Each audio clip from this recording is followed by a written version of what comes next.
Alright, I forgot to say this, so I'm going to splice this in. I'm probably going to put this at the beginning of the video, so you're going to see a little swish and then I'm going to start the video, but this is part of the video.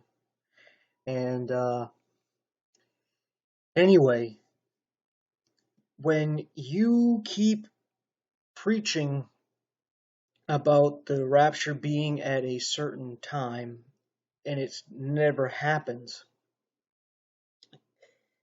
you lead the people who are unbelievers or they're on the fence to think, well, if God was really with this person, why would he keep getting him to say that the rapture's at the wrong time?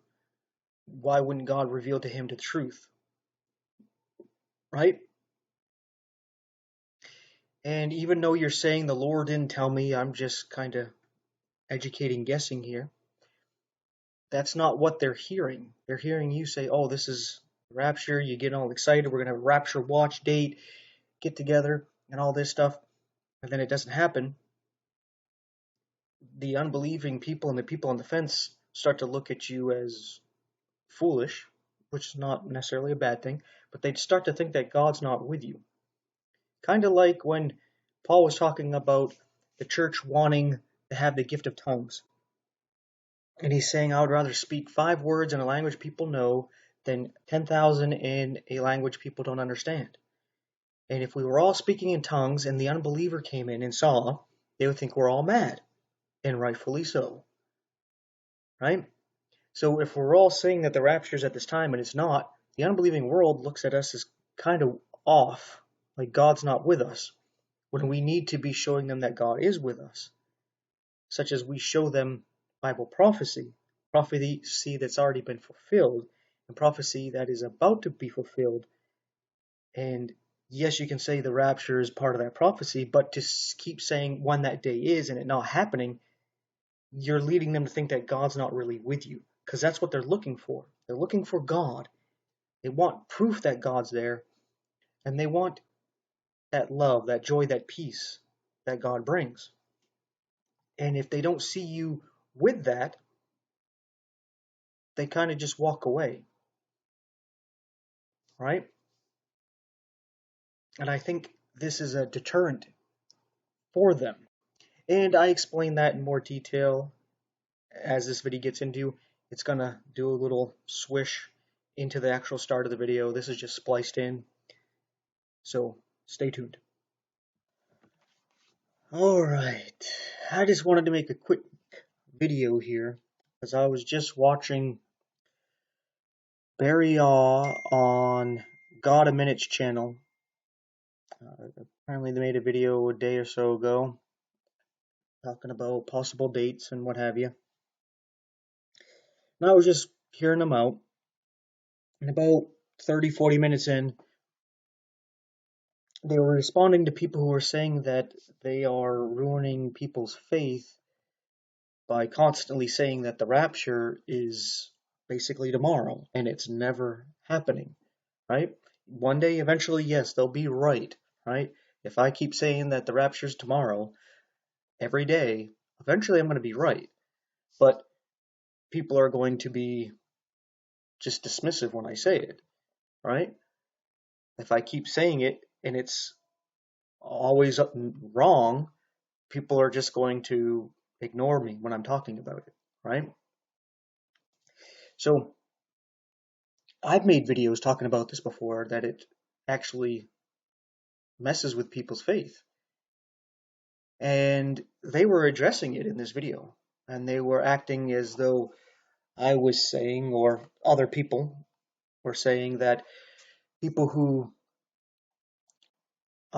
are listening to Barry Aw and God a Minute, that all of a sudden they're going to say Jesus doesn't exist because the rapture didn't happen when they said it was, and they're going to go become Muslim. And he was saying that they, like people like me, are making straw man arguments. No, there's a straw man argument, because I'm not saying people are going to lose faith in that they don't believe in God anymore, they don't believe in Jesus anymore, they don't believe the gospel anymore because of all these people saying that the rapture is going to happen and it doesn't happen. That's not what I am saying. I'm saying they're losing faith in that an example would be my wife. She likes listening to these people, and I don't blame her. Right? I like listening to them. I like hearing about these things. But I also don't like sitting there saying, hey, this is the rapture, this is going to be the rapture, this is going to be the rapture every feast, every appointed time, right? Because I think we should narrow down the year.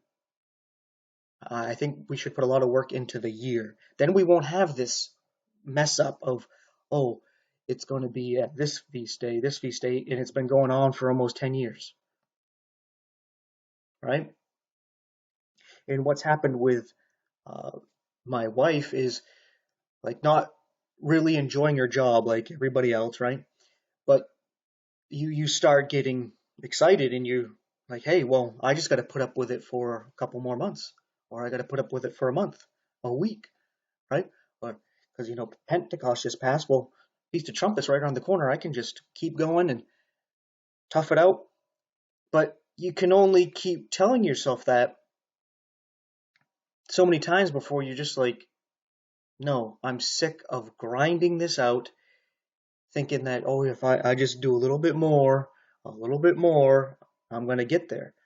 And it's discouraging. I see it. It's not that I'm lying and my nose grew, like Barry was saying. No, there's people who are like that, where, hey, I'm struggling with life, paying the bills, and it's just a drag. It's a huge distraction. But then you get excited that, hey, yeah, Pentecost.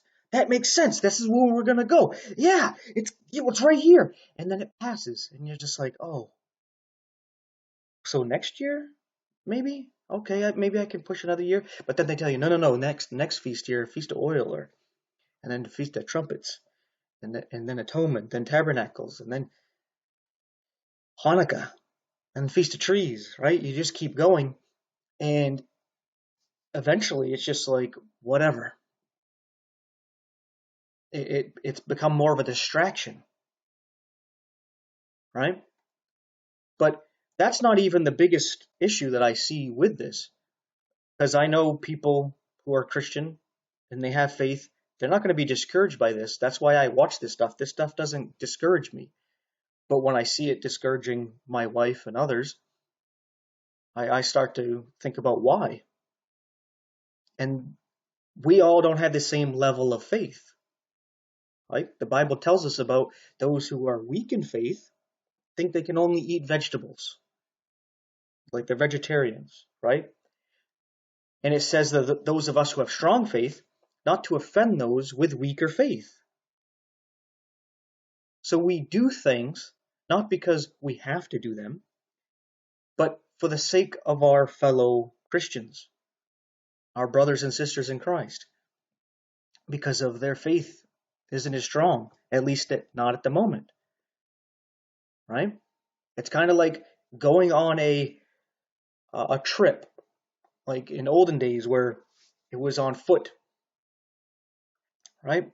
And you're going with your family, and you as the man, you can set a certain pace.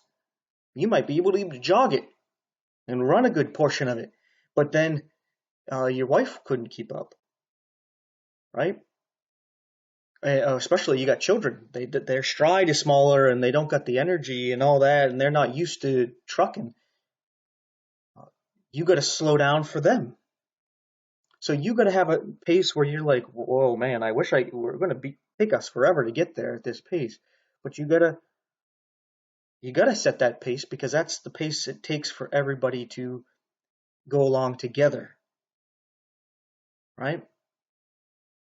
So what that you can go run off and you can go 100 miles an hour. Well, good for you. What about everybody else who can't? You're going to run off by yourself and they're going to get exhausted trying to keep up. And that's kind of what's happening here. But like I said, this is not even the biggest problem. The biggest problem is trying to reach unbelievers. And An example again would be with my wife when she was first learning about these different feasts. I think it was 2 years ago. She was learning a lot about the Feast of Trumpets, and I was learning it with her, and it got her excited. Like, yeah, this is the marriage and the last trump and the day and hour nobody knows. And it was like, yeah. And then she started thinking, oh, it was going to be this year. So she felt compelled that, hey, I got to really put an effort into reaching my parents. And her parents are devout Catholics, and they're very much of the opinion that no one knows the day or the hour. So they use people like, who was the most recent one? I can't even think of his name. Who was preaching a date? Hoffman? No, that's not right. Camping? I think that's who it was, Camping. And then you got the 88ers and all this stuff. And it's never happened. So when you start coming to them talking about, hey, uh, I believe a rapture is going to be soon, it's going to be at this time because of the feast, and they can explain it very well, very clear, like, hey, yeah, this makes a lot of sense. But then when it doesn't happen, what happens to the unbeliever?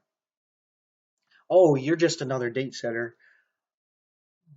You got caught up in this whole mess, and you almost got me caught up in that same mess too. So you just put up a bit of a wall where now they don't want to listen because they don't want to be made fool of.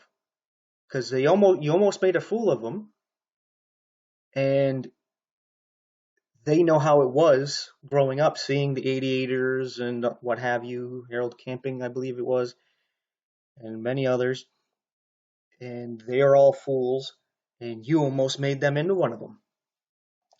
Now, those people don't even have the faith to begin with, and you're trying to win them over.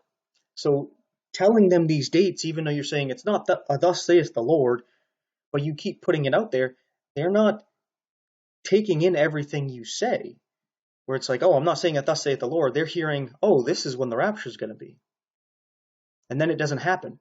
And then they hear you say that after every feast, year after year, the unbelievers start to dismiss you.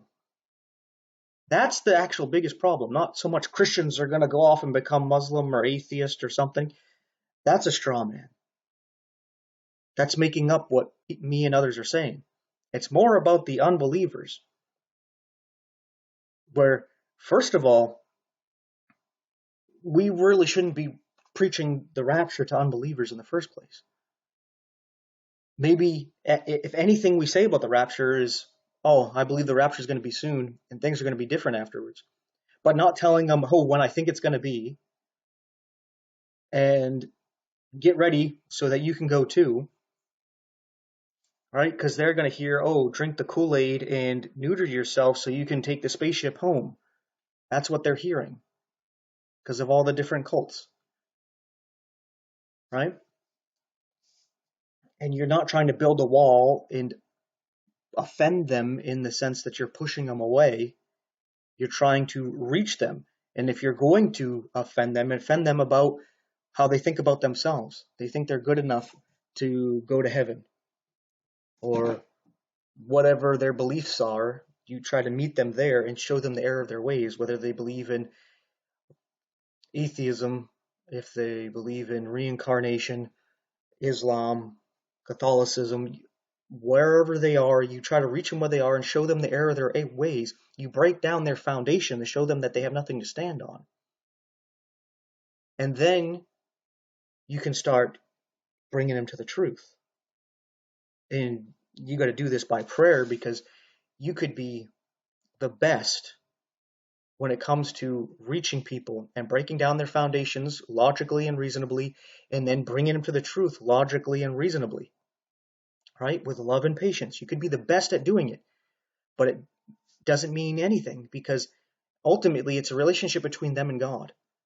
You have to introduce them to God, and it's God's Spirit that has to reach them and convict them, and God draws them to Himself, and He might use you to do it, and it's ultimately He that saves them. I think it's very key because there's a lot of people that are very convicted about going out door to door and street preaching and constantly getting out to people. And if you're convicted to do it, by all means, go do it.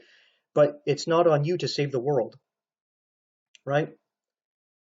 And it's ultimately God that draws them. So you just ask God to recognize the opportunities that He offers you where you could plant some seeds, you can do some watering, you can shine some light, and maybe part of that is where you are actually giving light to some seeds that already received water from other people who have planted and watered, and you're finally giving the light that gets it to draw out of the ground and believe, and the roots start to take root because of the light you gave, and then you might have been used to lead somebody to Christ so that they're saved.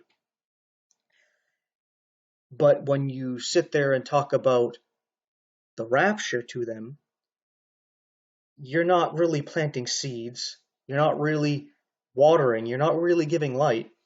You're kind of ripping up the ground that the seeds were just planted into. You're throwing stones on the ground to make it harder for the plant to actually grow up through, right? You're throwing some salt on the earth so things kind of dry up and ruin the plants, right? You're kind of doing things that you ought not to do in this process. So all this talk about that rapture is constantly tomorrow, that's messing with the unbelievers more than it is with the believers. Because those who are strong in faith, this is not going to bother them like it doesn't bother me. Christians with weaker faith, we need to be thinking about them, but more importantly, to get more people on board so they don't have to go through what's to come. I want my family and friends not to go through what's to come. Because if you can't deal with accepting Christ now when it's actually pretty easy, some people might make fun of you in one way or another, like your old family and friends might think you're a weirdo or something, and your relationships are not the same anymore.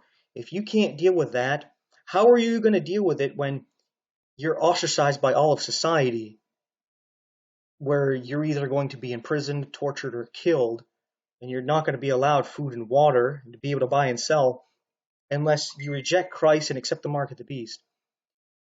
If you can't deny yourself now and deal with some people that you don't even really know mock you, how are you going to deal with that? So I want them to get saved now. And I see this as a hindrance. And it's a distraction. Instead of talking about themselves and their condition, not just their sins, but the fact that they're a sinner that can only contain themselves and control their desire to sin, and how they need to be saved not just from what they've done, but what they are. They need to be born again. Instead, we're talking about, oh, the rapture's at this time, and this is why. And it never happens, right? It's more of the meat of the word that you're giving to people who haven't even been conceived, yet alone born, to be taking milk, right? But yeah, I know everybody's going to do what they want to do in spite of what I'm saying, but hey, I'm putting it out there. The way I see these people is like they don't have really any lost family and friends. Like their whole family and all their friends are all believers. So they don't really seem to care that they're pushing those kind of people away. All the people they care about, as far as they know, they got a profession of faith, they're golden. I don't have that.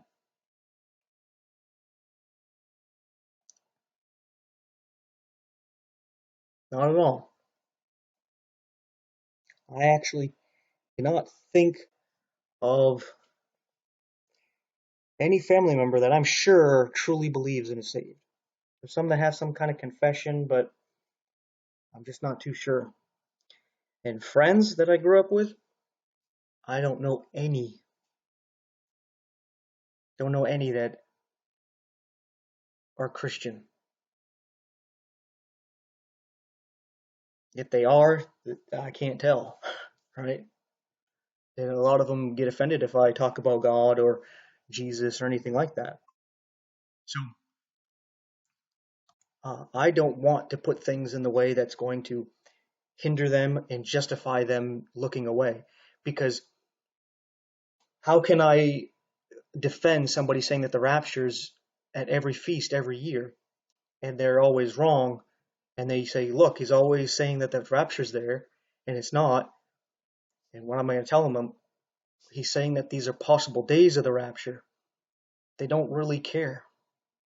They've just used that as an excuse to not listen to you. You've given them ammunition, right? It's like more stones in the garden that you need to rip up so that you can actually start planting seeds. More weeds in the way that you got to tear up so that you can plant seeds, right? It's just more shit in the garden and not fertilizer, right? And I don't know about the rest of you, but I'm trying to reach unbelievers.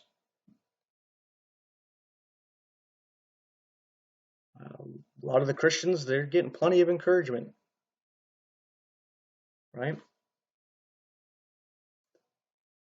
And even if they don't have the encouragement, they're saved. The unbelievers,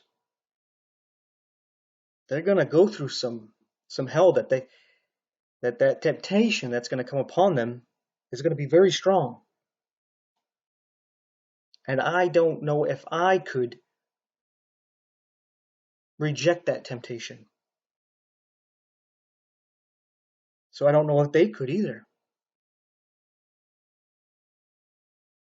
But whatever. It's fun to talk about the rapture. You get a lot of attention talking about the rapture. So who cares? Let's just keep talking about the rapture and how it's going to be at this feast day. And hopefully it is. But doesn't matter if it's not. Right? It doesn't matter. It doesn't matter when the rapture is. It doesn't. To be honest, it doesn't matter. Yeah, we should be looking. But what really matters is just having our personal relationship with God so that He ends up reflecting off of us. And then hopefully we don't even realize that God uses us to actually help out others to get them saved either now or in the time to come. That's all that matters. So you focused on this and you're using this as some kind of ministerial tool to reach the lost and stuff like that is just not the way to go. Really isn't.